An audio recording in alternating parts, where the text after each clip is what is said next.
Okay, welcome everybody. This is our Calgary Real Estate Investment Forum weekly seminar, bi-weekly seminar. Nice presentation, Prosperity or Pitfall, Analyzing the Economic Drivers of Calgary's Real Estate. We had someone in the room here say that title really got to him. He wanted to see what it was all about. Well, we do this every now and then, probably once or twice a year, where we do analyze how Calgary's doing economically, because of course it's going to affect all the real estate investors in the room and online. If the economy is not doing well, then real estate investors generally don't do well. So we're going to go through a lot of things that affect Calgary's economy, and they affect what we do on a day-to-day basis when we're dealing with real estate investors. It'll be, actually, we'll have to move quickly because we've already used up a lot of time. And the other reason why we do this is people out there that are investing. Some people, Tim, aren't in a group or a network and they're on their own and they're wondering, should I grow the portfolio or should I downsize? At the end of the day, we never want to see you sell. We're real estate agents and we never want you guys to sell real estate. You will never hear another realtor tell you that we never want you to sell. But Tim, sometimes you have to sell, and that comes down to your affordability or if the property is a major headache. So those two reasons, we totally understand that. And we've got investors, Tim, that buy and sell all the time to upgrade their portfolio as well. But the main reason for this topic tonight is for you guys to understand what's going on in Calgary and should you place your money in Calgary's market. As we said in the intro, that we're very excited to see what's going to happen. And if anybody has any questions throughout the presentation, please put it in the chat. It could be a question about anything. We'll be happy to get to it. Yeah, and we couldn't start talking about Calgary's economy without the number one thing that affects us is oil and natural gas. We can all talk about how diversified the economy is and how we're doing great with these other things. All of the other industries and resource industries and jobs and stuff like that, they do affect how Calgary's doing, but oil and natural gas are still the number one and two things that affect how well Calgary is doing economically. What we're seeing now is there's a lot of buyouts in the industry. There's larger companies buying smaller companies. The giants are buying mid-size. The mid-size ones are buying the junior players.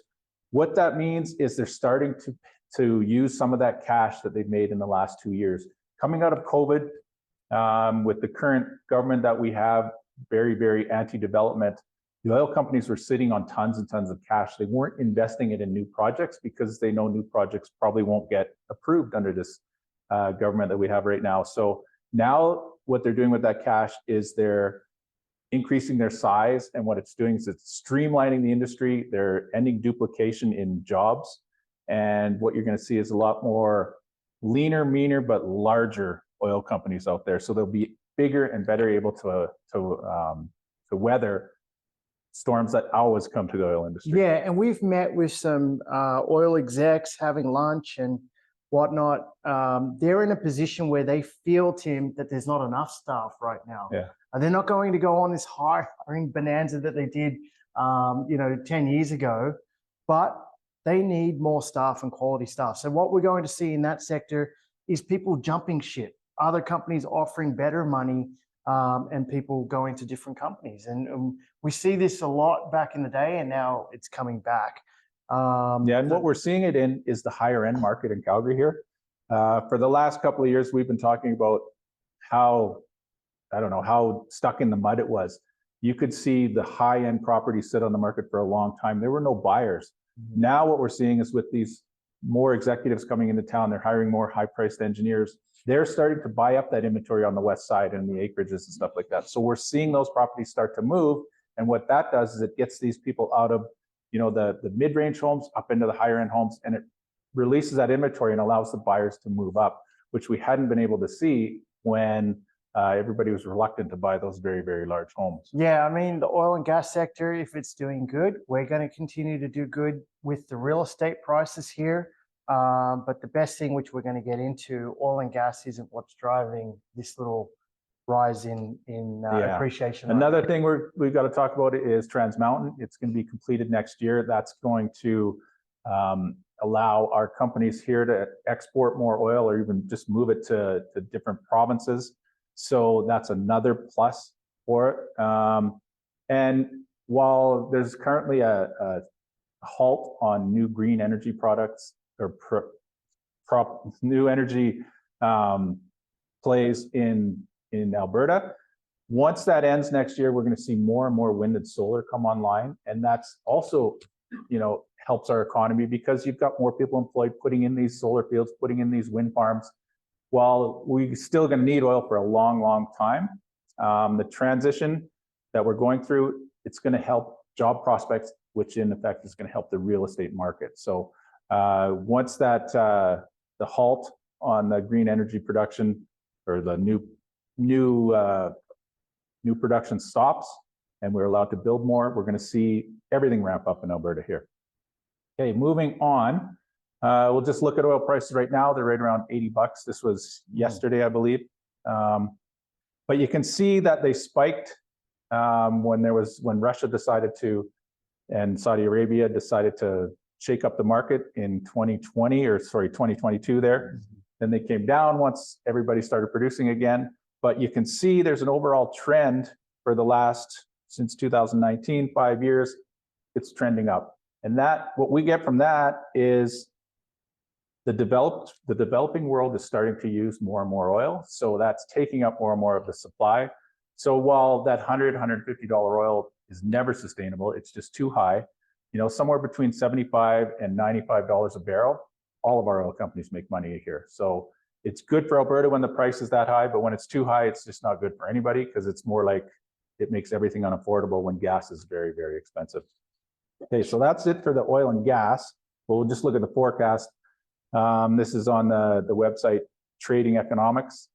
The forecast, the trend is up, but as we know with oil, all we need is another war in the Middle East, and that price goes really high, or someone like Donald Trump to get in and open the spigots in the States, and just his motto is drill, baby, drill. Once the Americans start to produce a lot of oil, that will bring the price down because their supply will go way up.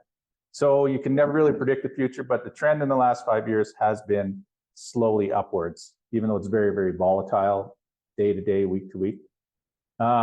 Other industries making headway in Calgary, you can see on this list right here, aerospace and logistics. We have one of the 2 airlines in Canada's head office here. So aerospace is a big thing, even though it's in the background in Calgary.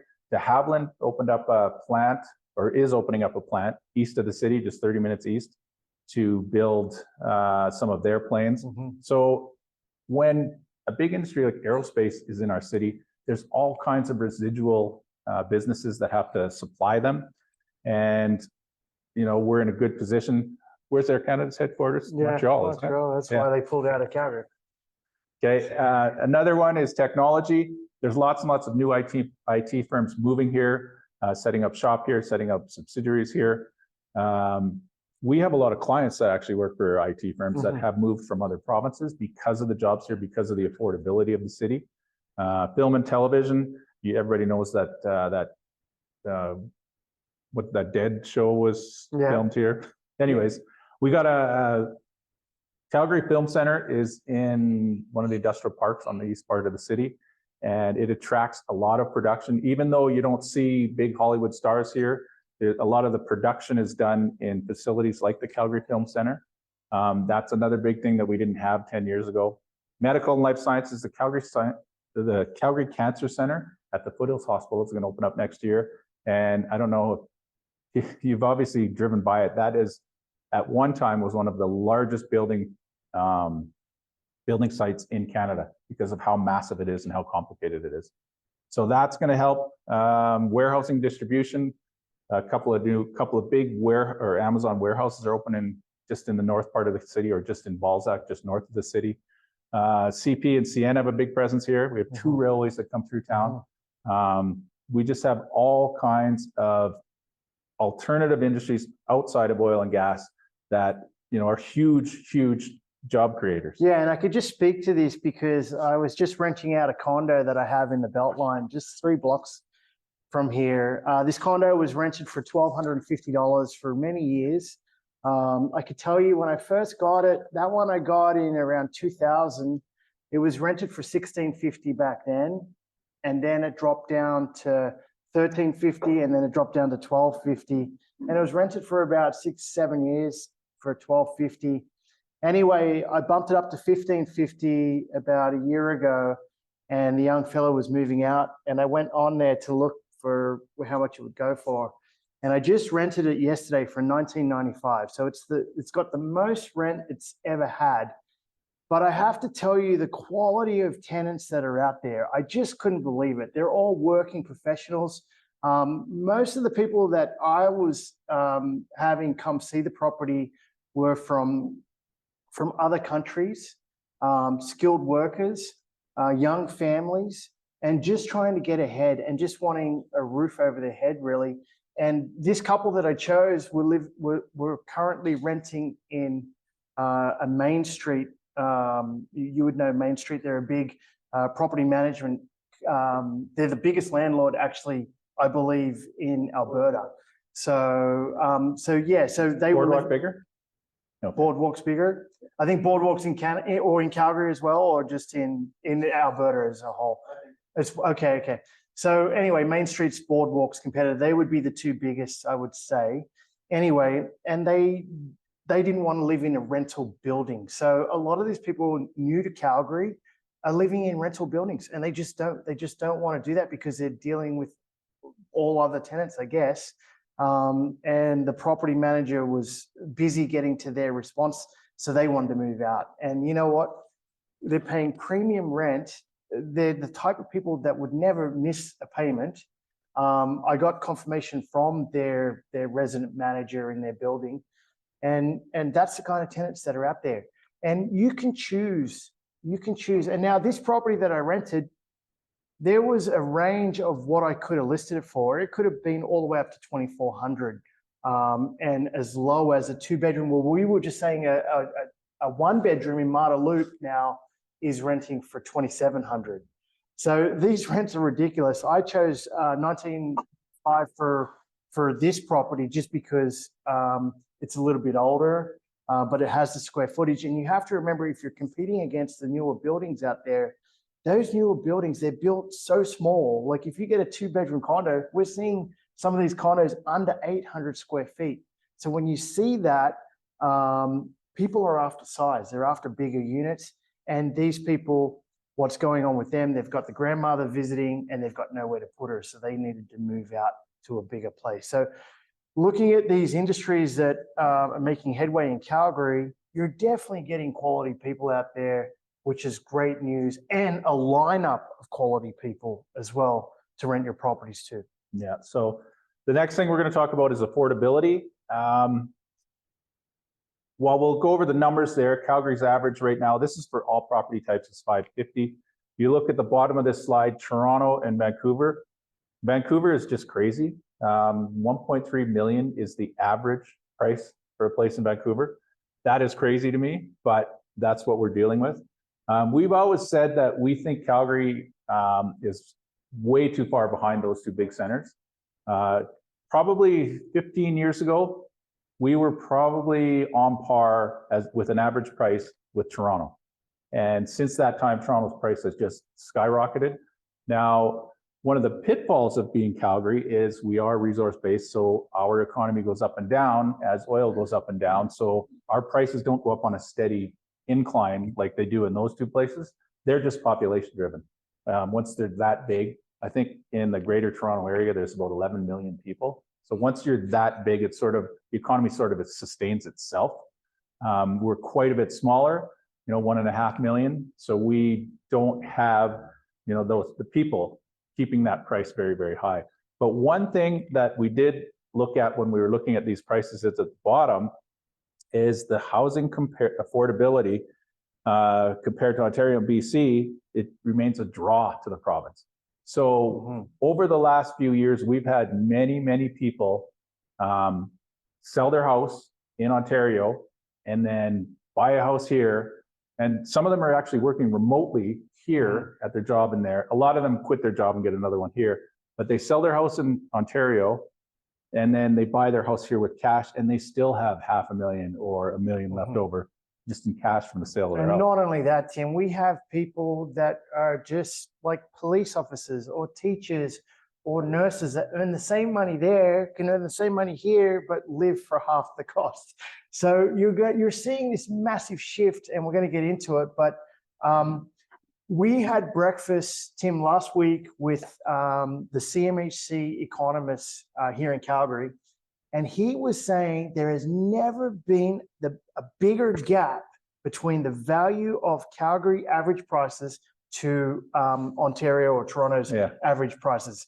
And he was discussing that when you have that, there's never been that big of a gap, but history has shown us, if you look through, that it's always come back. And we're not saying we're going to get to anywhere near they are right now, but history has shown that we always close that gap over time.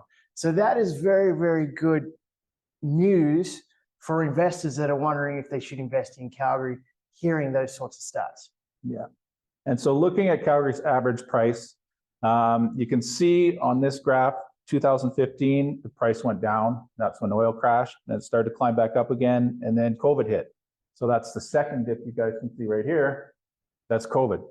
The average price then started to go back up again, and the trend is always up. The trend's been up in Calgary since we were talking about this since the early 70s or something like that.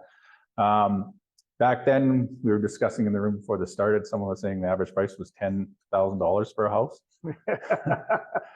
Yeah, well, that's great, but with the affordability of, the average price is only $500,000, you can still get condos for under $200,000 here in Calgary. So for first-time home buyers, I still don't understand all the press about, the millennials and stuff like that can't afford their first home.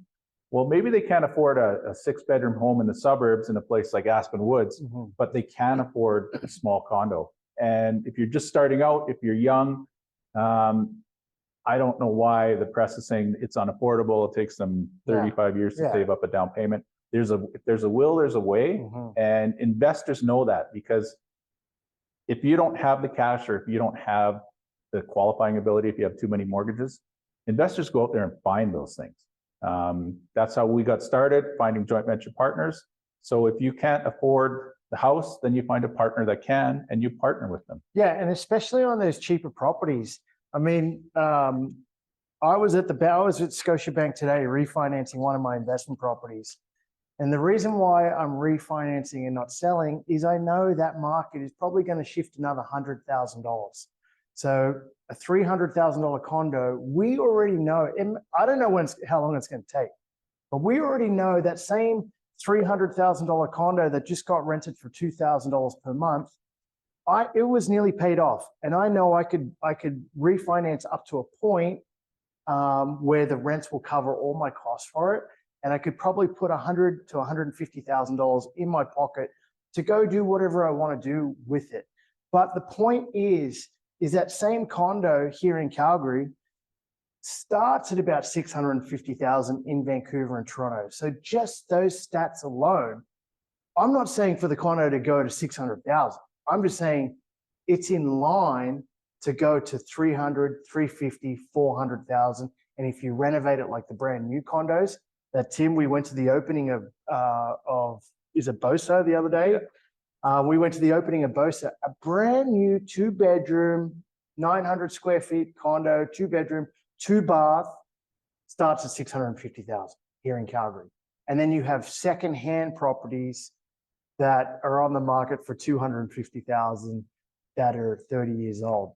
If you renovate those, there is a massive gap in between brand new and old. So we want to stress that. And for investors that are young, that Tim's talking about, if that's all you can afford, so be it. You have to make the numbers work. We work with first-time investors.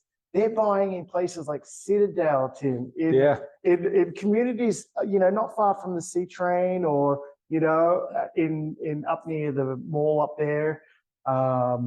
Well, it's too bad we didn't keep more of a record when we started out, because if you guys could see some of the junk that we bought 20, 25 years ago, we'd never be buying that stuff now, but that's all we could afford back then in the early 2000s. We bought it and we turned them into rental properties. We didn't care. Like, we got to be honest. If you're sitting there or you're listening at home and wondering, hey, should I get into this investment? What this graph is showing us, if you look back, Tim was just showing me 2018 or 2017, if you thought you were buying at the top then, yeah, it went down, but look, it went back up. And we still feel that it's got way more to go. So it's up to you. And if it's an excuse that your price point is too low, that is just an excuse. As Tim was saying, I owned a lot of properties in the Northeast when I came here. I looked at the prices there and I was like, man, how many of these can I get? You know, and people were like, why are you buying out there? You know, you don't live out there, you live on the West Side. And I said, you know what, they're great rentals and they're going to go up. And sure enough, what happened is the West Side on Deerfoot, everything went up, Tim, over 600,000 for a single family home.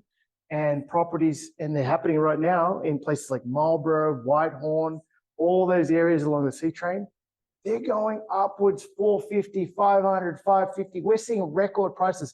Now, there are some areas that we would not put some of our clients, Tim, that we have to stress about just because there's issues, say, with prostitution or drugs or whatnot. And you just don't need those headaches if you're renting in areas like that, unless we always say you're an experienced investor and you know what you're doing. And we have investors like that. We have investors that flip in those areas and they're making an absolute killing right now. Yeah. So the next thing we're going to talk about is cost of living. First of all, Calgary's average after-tax income is higher than any other big city in all of the country. You can see, I just pulled these numbers off the StatsCan yesterday. Calgary's average after-tax household income is $61,000. You know, that's 10 grand higher than BC. It's almost 10 grand higher than Ontario. And Quebec is the next one behind us, which I find surprising, but that's what StatsCan says. Yeah. Anyways, we have, you know, if the average income is $10,000 higher than those other provinces, it makes people, you know, it makes places more affordable in Alberta here. Tenants have more money so they can afford the higher rent. You look at the average rental rates there, rentals.ca, it's hilarious because the average rental rate for a 2-bedroom condo in Vancouver is $4,158. $4,000 for a 2-bedroom condo. Now that's probably in one of the towers in downtown Vancouver, or that's why it brings the average up. But Calgary's average 2-bedroom rent is $2,230. So that's almost, it's more than half. Well, almost half. Yeah. So making Calgary way more affordable. We have higher incomes here. Our rents are lower, even though they're high for what we think they are, what they used to be 2-3 years ago.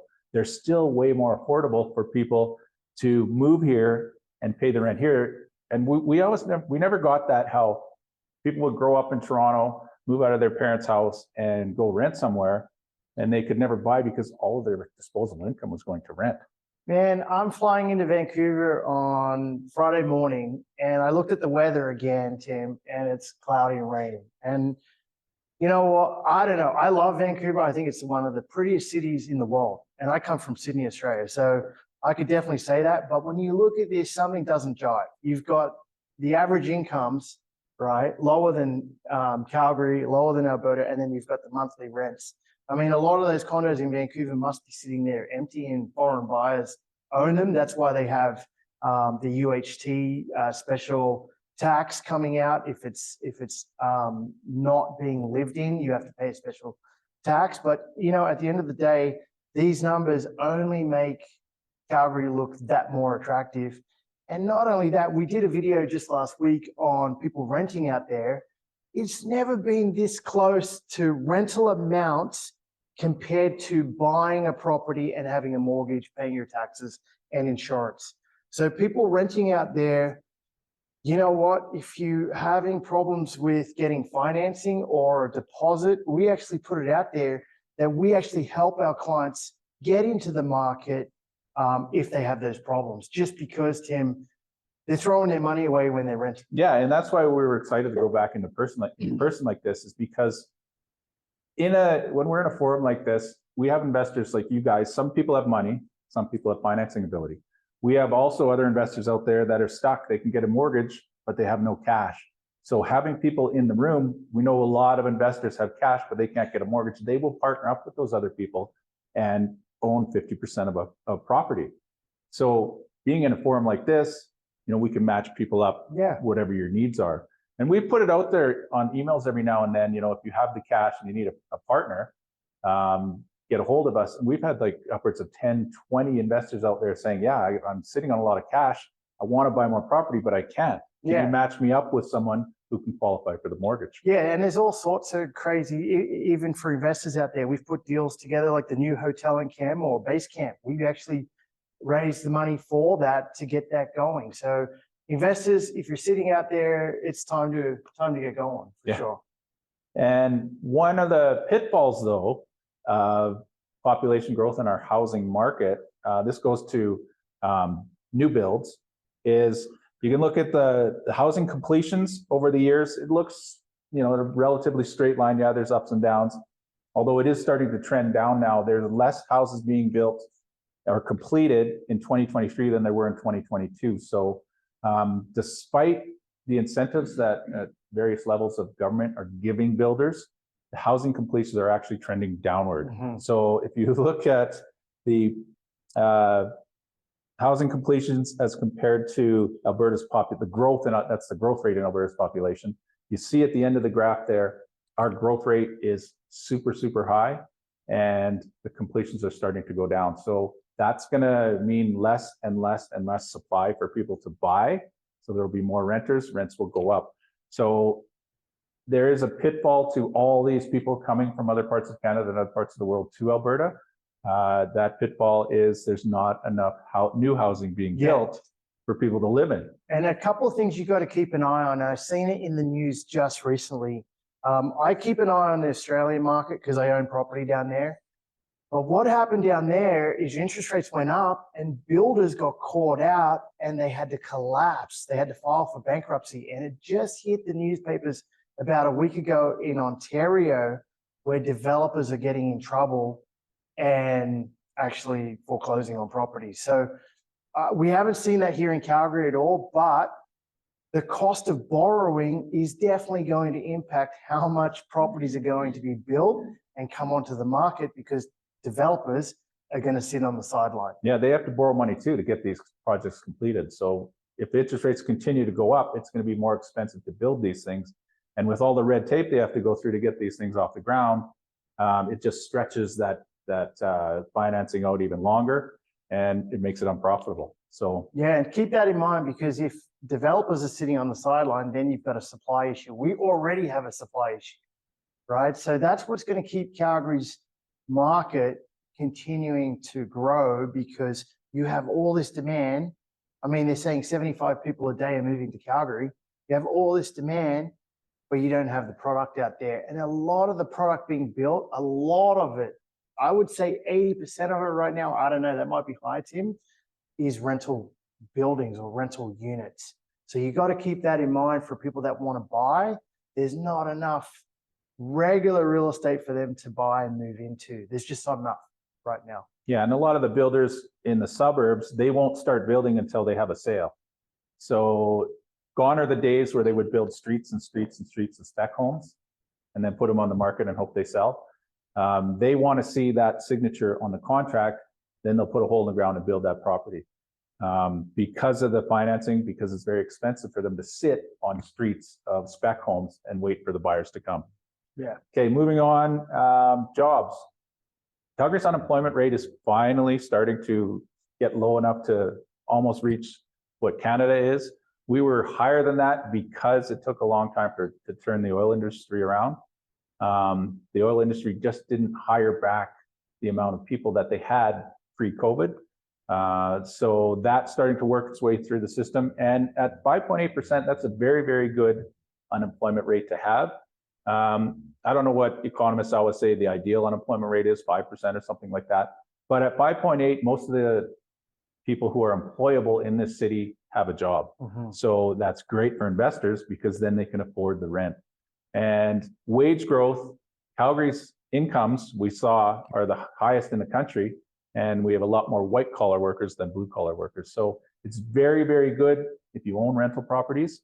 Not so good if you're a tenant, and not so good if you want to buy a home to live in.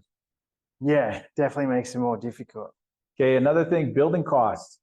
Construction costs went through the roof when we had those supply chain problems in the last couple of years. Those are starting to sort themselves out, but residential construction costs still jumped 14% last year. That's the latest that we have stats for. And if you look at it, Edmonton's jumped even higher than that at 16%. So these construction costs, they've been increasing for 3-4 years now. They're adding to the cost of new homes. So they're driving those prices up. And when the costs of new homes are high, it drags up the price of resale homes. And we see it, it's sort of like a vicious circle. You know, things get more and more expensive, then you got to make a home, it gets more and more expensive. You have to borrow more money to buy that home. So one of the pitfalls of this, you know, increased number of tenants out there looking for places to rent, so it helps us landlords, but overall, you know, it doesn't help the city until things balance out. Okay, we got an awesome question here by Derek. Don't get Tim started, Derek, because he's going to love this one. What if anything happens to real estate in Calgary if Trudeau is voted or removed? Tim will speak to that 100%. From office, and the new Prime Minister halts the 500K a year immigrants from coming in. I'll just speak to the 500K immigrants. Toronto is already maxed out, okay? Has anyone, is it the 401? Is that what you're driving? Yeah. Has anyone driven down that 401? You could be in a traffic jam for hours. I'm telling you, you could be driving for hours and you're still in Toronto. It's just crazy. It's maxed out. Like their hospitals are maxed out, their schools are maxed out. Their public transit is maxed out, and their driving ability anywhere is maxed out. So just that alone makes Calgary more appealing. And we're going to get into the infrastructure that Calgary has in a little bit, Derek, but Calgary, if you think about it, Calgary is just a nicer place. So I'm just going to leave it there with that. Tim, you talk about Trudeau. The immigration level at 500,000, Canada is fully able to absorb that, just not if they all go to Vancouver and Toronto, because that just hurts their markets more and more and more. These people, not only do they need jobs when they get here, they need a place to live. So if we can somehow get them to spread out across the country, I know someone coming from a warmer climate probably doesn't want to go and live in Edmonton or north of that Grand Prairie, but that's where the jobs are, that's where the housing is.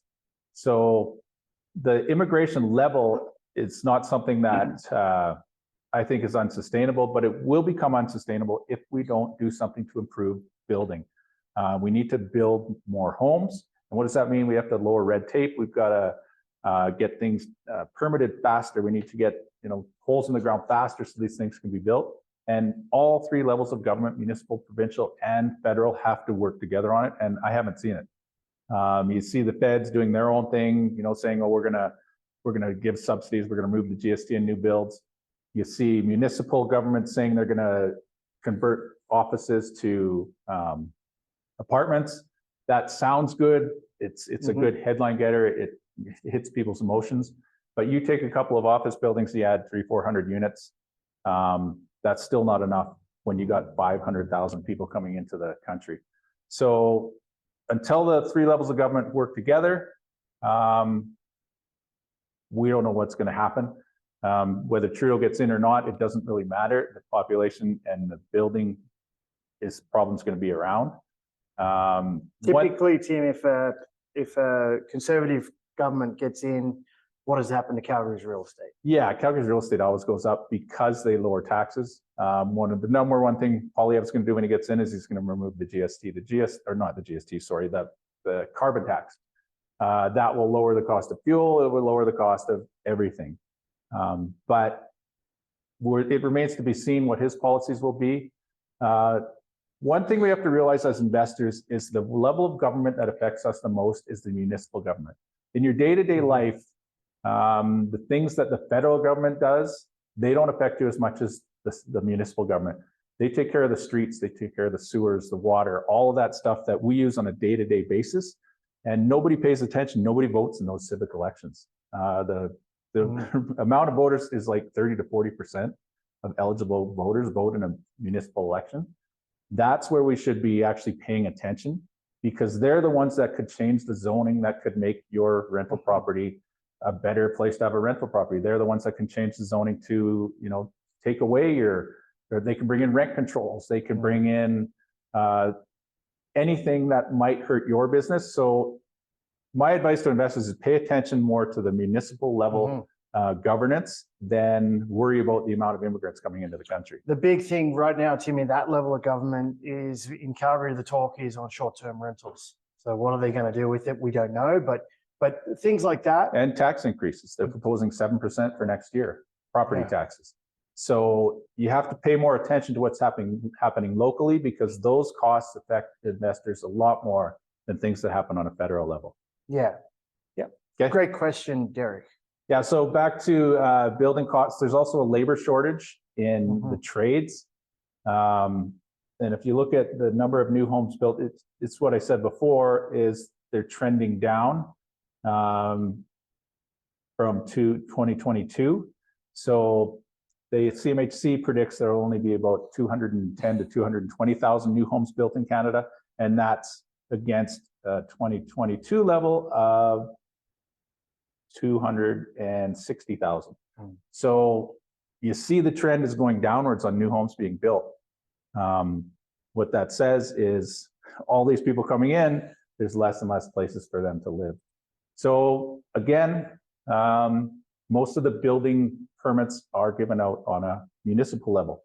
It doesn't have anything to do with what Trudeau says or does.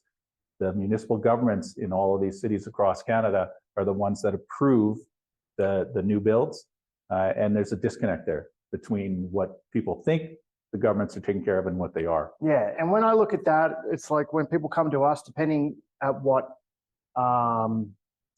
income level they're at, a single family, when you look at this, that building starts to just lowering and lowering, it means single family homes are just going to be more and more expensive to get into. Like the writing's on the wall, right? So you have to understand, I mean, at the same time, if you can only afford to get into a condo, but prices will just continue just because building starts going down. Yeah, and we've got a client right now who's looking to buy 2 halves of a new build duplex down in the south in Belmont or something like that. One of those communities way down in the southwest. Yeah. Anyways, he's looking to go into the builder's office and buy them. They're going to cost each side between $650,000 and $750,000 for each side, and that includes a purpose-built legal suite in the basement. So you can buy a legally suited property. You could probably get those new builds cheaper in the Northeast, up in Redstone or Cityscape. You can probably get them at $575,000 without a garage, with a legal suite in the basement. But still, that's a very, very expensive building cost for a new build, and that's for what investors look for. If you're looking to buy a new home, like someone was, looking to buy a new home anywhere newly built, if you're way out in the outskirts or in a smaller town around Calgary, it's probably affordable. If you want to build something in, say, Garrison Woods, something that's closer to downtown, your price point is going to be really, really, really high. Okay. Market in those really far out communities though, or because it's so crazy right now? Because it's so crazy, there's always tenants. But if something were to happen to the economy here in Alberta, those places would be the first ones to have to drop their rents. So for the people at home, the question was, are we worried about the outer areas? We can definitely tell you, we've been in the market. We've been selling investment properties since 2006. And we can definitely tell you guys that those newer communities, they're the first communities to go down in value. Right now, they're doing great, especially the people from Toronto speculating and coming in and buying. We've seen half duplex last year sell 6 times the same duplex. Each time sold for more. And it was an investors from Toronto just in on the frenzy.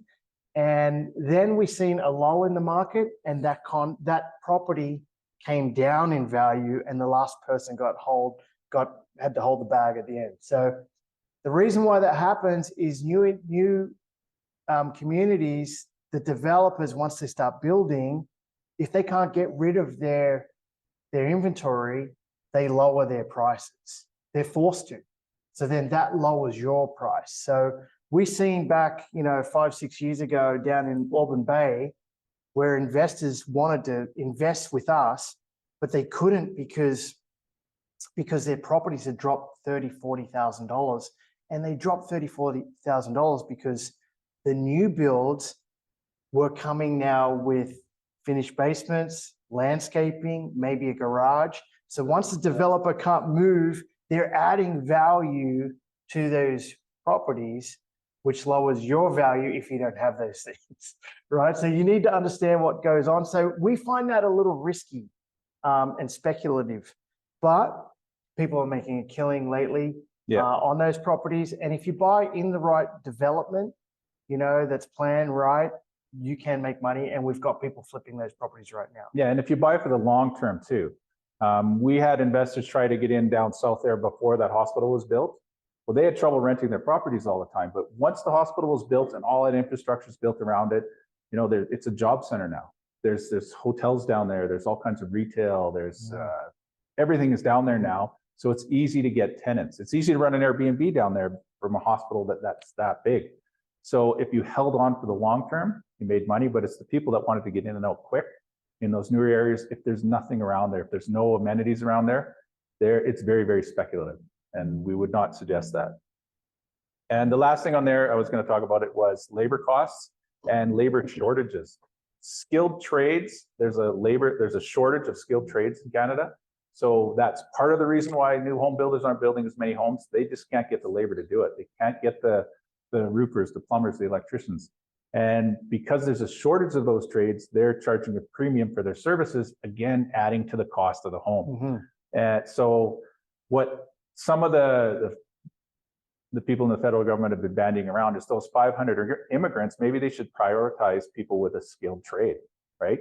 I don't know exactly how the system works, but there's a point system where, you know, the more educated you are, the easier it is to get to be one of those 500,000 people to come in. But, you know, they got to start letting in more labor so that we can get some of these lower end jobs filled as well. And that'll move things along.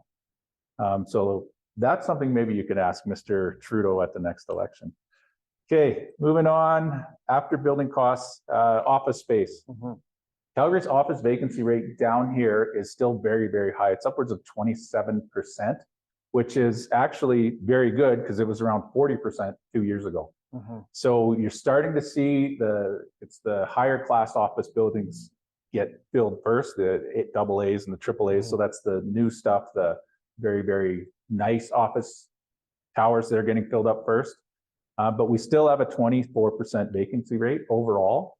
And it's going to take some time because some of the companies still haven't gone back to work after COVID. Some people are still working from home. And what I find funny is the governments are still working from home. Now, that Harry Hayes building is half empty because half those people are working from home. And another funny thing is when the CRA went on strike, when their employees went on strike, it would have been last spring. Anyways, they went on strike and they have an office down corner of McLeod and Southland in the towers, those office buildings there. And they all had to go march with their picket signs out front along McLeod Trail. And there were grumblings that they were kind of pissed off about that because they had to go to work. And then when the strike was settled, they all went back home and worked from home. Oh, that's funny. So once we get all these people working back downtown, and it may never happen, the hybrid work and the work from home may become a permanent thing in some industries, and we might not be able to fill those office towers again. I got a story. So I was in the Scotiabank Aspen branch today, and I was in the back offices there in one of their boardrooms.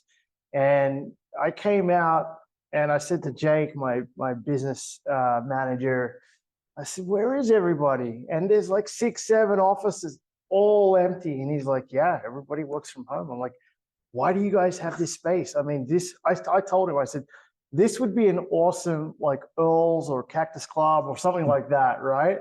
Because the Scotiabank up there is massive and nobody's working in it.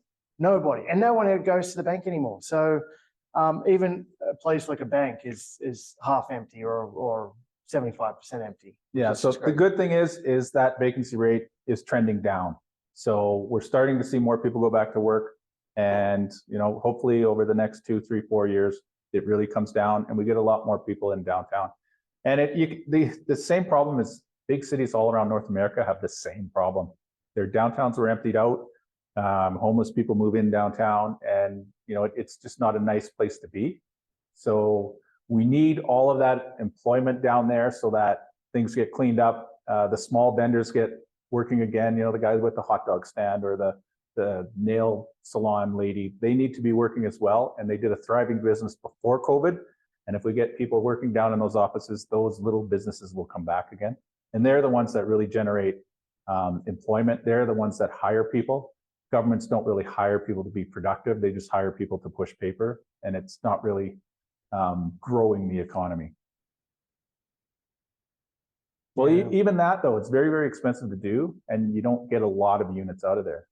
And the thing is it has to be at a certain age of a building, because the newer buildings, they can't handle the new HVAC that they have to put in there and the new plumbing.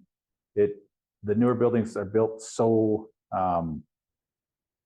they're built so that they're very, very energy efficient, and you can't convert them, like put in a washroom in every unit, like you would have to, a kitchen and a washroom in every single unit. You can't do it in a newer building, but the older ones you can, because they were built like tanks. Some of the things that we have going for us is all the infrastructure that is currently being built, being planned. There are so many projects planned for Calgary that we're going to have money flooding in here for years and years to come. The number one thing is that Green Line LRT. It's going to cost over $1 billion, and we're going to have to lay 25 kilometers of track, build all these stations, and around the stations you're going to see apartments go up, employment centers. So all of this stuff on the list here, it's going to contribute to Calgary's economy, and it's going to help it grow in the future. And one thing that people might gripe about, a new arena or a new LRT line, that it's so expensive, but it's forward thinking. We want our city to grow and be able to be a nice place to live, a nice draw for people to work or to live, to have more tenants here, because we want more tenants for our rental places. We need to provide, a nice, safe city that works. And if you, like as I said, if you go to Toronto, it's really hard to drive around. You're in traffic all the time. Here in Calgary, you can get anywhere in the city in 20, 25 minutes. Yeah, and one thing to keep in mind, I mean, we've been buying, you look at the South LRT there right now, they really haven't started it. They've done the underground, they're doing the underground, utilities right now. But we've been buying in a community like Ogden, Tim, for like 4 years now, knowing that this LRT is coming. And things like this will increase the value of the properties in a community like Ogden. Not only will it increase the value, the city, and we've seen it, Tim, in Bowness. Bowness is a great example. The city went into Bowness and upgraded the streets, paved the sidewalks. Guess what happened? A superstore goes in there now. They got their first big supermarket. The community is turning around. You've got COP that's got a massive development going in. You've got the new farmers market. So what happened is once the city went in there and did these upgrades, more investment dollars. And we knew this about 5 years ago. So you have to look at these massive projects and understand, how is this going to change the scene in a particular community? And is it going to turn around? And Ogden, for many years, Tim, at one stage, we weren't even investing in it. I mean, one of my first rental properties was in Ogden. And you know what? Now we know that a community like that is going to do a 100% turnaround. And people, if you drive through, you'll see new infills going in. Yeah. You'll see people upgrading their homes. You'll see it in Bowness. There's so many infills in Bowness now that the land value alone, Tim, has gone up. So you need to understand things like the Stony Trail Ring Road. I mean, that west side, once it opens up later in the year, later this year, hopefully, it's a game changer. People on the west side, it's going to be so easy for them to get around. We know we were buying, when they were doing the construction, we were buying in Cedar Brae, Braeside, all of the communities on the west side. There's still hidden gems down there, like Woodbine and Woodlands. Woodlands, Woodbine. You can buy small starter homes in there for under 500 or right around 500,000 that we've put our clients that are like firemen or just teachers that buy these properties that are going to go up in value, because you could be in Woodbine and be in downtown using that Stony Trail in 21 minutes. So things like that really increase the prices. You got the NHL arena. Once that arena has been designed, we know there's already a new hotel going in on Stampede grounds. It's like 22 stories. It's probably going to be the new Marriott. And this thing is going to be a game changer once the arena is built. There's going to be new condos.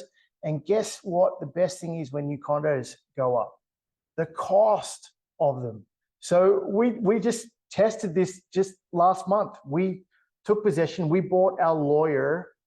I think Tim was on the 18th floor. 18th floor Riva of I think it's Vetro building. And we bought him on the 18th floor looking west. And the best thing about that building is you're set back from the city. So you have city views on the right and you have full mountain views on the left. And guess what? You have the sun all day. Okay. He bought for $385. We went in an identical unit in Bassano, or the Bassa building, which is a Bosa building on top of Superstore, starting at $650,000. Identical units. So we see the value just continuing to go up, and that second-hand market is really where the best value is right now, because to build the same product is $300,000 more.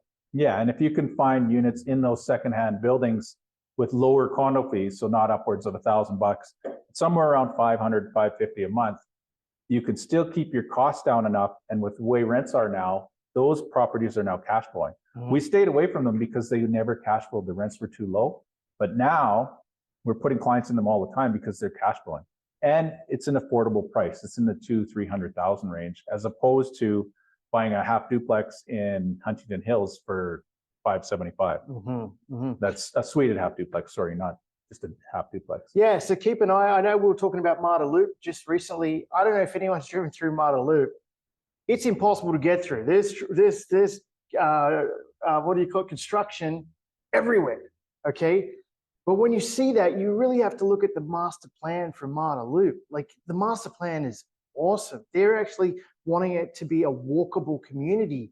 So there'll be very limited cars going through certain streets. So you can, go to restaurants and cafes and people sitting out on the sidewalks. When you see that sort of stuff going on, I mean, Tim, we were buying lots of condos in Marta Loop just because it's a little hub. It's a little village where people want to be. And once they're there, they can go, shopping, they can go to restaurants. There's little pockets around the city, like Bridgeland's doing that right now. Inglewood, we're hearing from young people, they love Inglewood because, you've got the breweries, you can use your bicycle. If you want to get downtown, you could use the rideshare app, and the young people love that. So you need to understand what's going on with our community and invest in those areas to maximize your appreciation. Okay, the last thing we're going to talk about is quality of life. Can it be an economic driver? Yeah, it can. People don't want to live in a place like Detroit where the crime is run rampant and the inner city has been hollowed out because of all the crime and the big car companies have left. A place like Calgary, where we're an hour from the mountains, where we got all the amenities that you need to have fun. We've got all the community centers. We've got arts and culture. They're redoing Arts Commons right now. They're redoing the Glenbow Museum. We have all of this stuff that improves the quality of life of our tenants, of us. It's a great place to live. And it's what's drawing some of the people from the smaller centers in Ontario.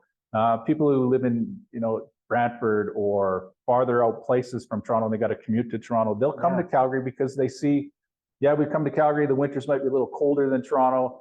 There might be more snow, but they've got all this great stuff to do. We just bought a couple that moved here from Toronto. They're going into retirement, right? Oh, yeah. And we just bought them a rental property in Cochrane. And we bought out in Cochrane because it's cheaper, a little bit cheaper. No, it's cheaper, for sure. It's about, $50K cheaper. 50, 60K cheaper, yeah. And the rents are the same.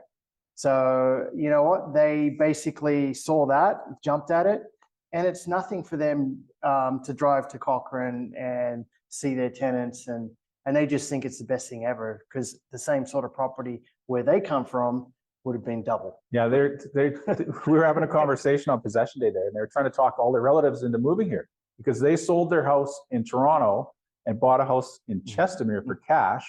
And then they were looking around for a rental property because they had all this money sitting around from their house sale.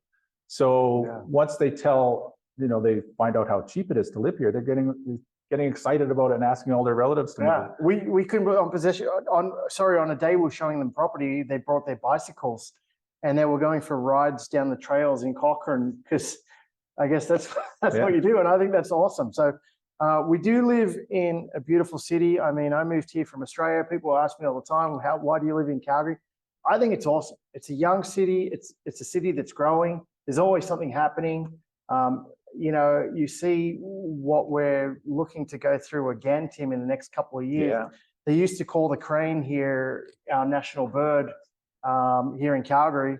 And I think that's coming back. There's already more cranes than I've seen in the last 5-6 years. Once you see, dozen construction cranes downtown, then we're starting to boom again. And we're getting there. If you look outside in the daytime, you'll see tons and tons of construction cranes. So that's it for our seminar for today. There are pitfalls to investing and to the economy in Calgary, but if you do it right, you can achieve great prosperity. And that's why we called it prosperity or pitfall. Yeah. So we hope you got a lot out of this. If you have any questions for anybody online, just send us an email. Or in the room. Yeah, in the room. We'll go through the quick last couple of slides here, Tim. One thing we wanted to give you guys for joining us tonight is our book, 1 Million Reasons to Buy Real Estate. This was our first book that we wrote. The best thing about it for you guys, it's free. You just go on our website, calgaryrealestatewealth.com, go to the investment section, and you can download it. It's a fun read. And we wrote it just to give you guys the core fundamentals of investing in real estate. And the whole purpose of it is for you to take action, help you take action. Yeah, and it's especially important for new investors.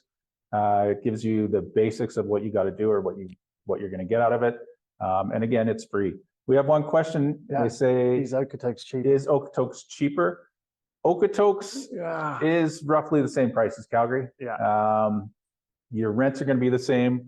We've got some clients down there that are getting huge rents actually because there's no rents. There's no rental properties. It's very, very hard to legally suite a property down there. So if you have a legally suited property, very easy to find tenants.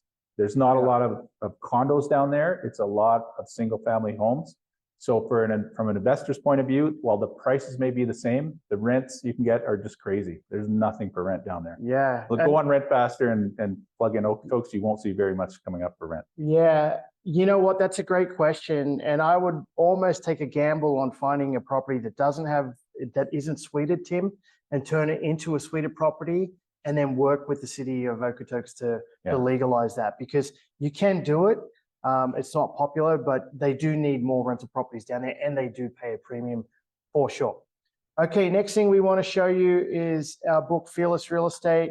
Here it is here. We wrote this during COVID because during COVID we had plenty of time. And we have to tell you guys, Rich Dad, Poor Dad changed our lives. But this book, Fearless Real Estate, actually shows you step by step on how to move forward and pick a strategy, because Tim, there's many, many strategies out there. We have clients, as you can see, the book has lots of clients on it. We base this book on our clients. We wanted to showcase what they're doing, how they've done it, so you can do it too. And we have to tell you, you don't have to do it all. It just takes working out. Pick one strategy and stick with it. Yeah, stick with it. All of our clients here on the cover there, they all choose different strategies. Some of them are flippers, some of them are buy and hold people, some of them are wholesalers, some of them do rent to own. But they're good at those strategies that they do. So if you're just starting out, pick one and go with it. And if you're experienced, stick with what you're doing. Because if you've been in the business and you're still a real estate investor, you've obviously achieved some success in these last couple of years. Yeah, it's a fun read once again, and it's $20 online. One more question. One more question. Is there a particular area that is better for multifamily development? That's a question longer than we're going to be able to answer right now. Just send us an email and we'll answer that as best we can. Yeah, Derek, we got lots of clients building multifamily right now, so we can definitely point you in the right direction with that. The next thing we want to show you is our Fearless Real Estate Wealth Mastery Program. This is for the guys that want to fast track to wealth, I guess. If you're working with us, you definitely don't have to do this. This is sold all over the world, which we're quite proud of. But it goes through everything you need to know to get to being a successful investor. Tim and myself over the years have done many courses. Some of the courses we've done, Tim, are upwards of $18,000. And what we've done with the courses that we've been through over the years, we've handpicked material that we believe is actually worth it. And we've put together over 100 hours of content, and it's online. You learn as you go. And the best thing about it, you can basically go at your own speed, and you have us to run things by as well. Yeah, it's really good for beginners out there who don't really know where to start, don't know what strategy they want to pick. It's actually better for them than the experienced guys. So, by all means, get on the website and have a look at the information about it. Yeah, and it's really designed. We've got a lot of investors that do it, that invest in real estate full time. They're either flippers or run Airbnb, or do many other things, agreements for sale, lease options, rent to own, vendor takebacks, a lot of different strategies. We've seen it all. We've seen what works, and we point you down the right path to success. But it is designed to create $1 million worth of equity in your future, which is awesome. And if you want to see what some of our investors have done, go to our Crew TV so you can see for yourself people that are succeeding. There's guys there. I know this couple up the top there on the how to get ahead with real estate. That couple there, I could tell you, Cole was renting a basement suite, Tim, 3 years ago, and he's on to his third property since joining the program. Jumps right into the fire with our program, and he has already created roughly $250,000 for himself. He's now engaged. They live in a place in Bowness that we picked out for him, and they're doing extremely well. So simple stories like that, you can go on there and see. Yeah, and it's all client interviews. So if you want to see what they're doing, if you want to mirror what they're doing in their strategies, it's a great place to start. That's it. We want to thank you guys for showing up in person and online.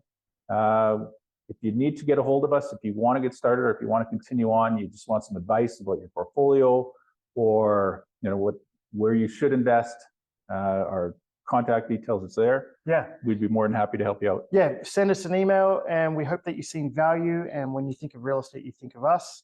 It's as simple as that. And next time, if you want to come down to our office and be here in person, you're quite welcome. Yeah. We've got a record amount of people here tonight.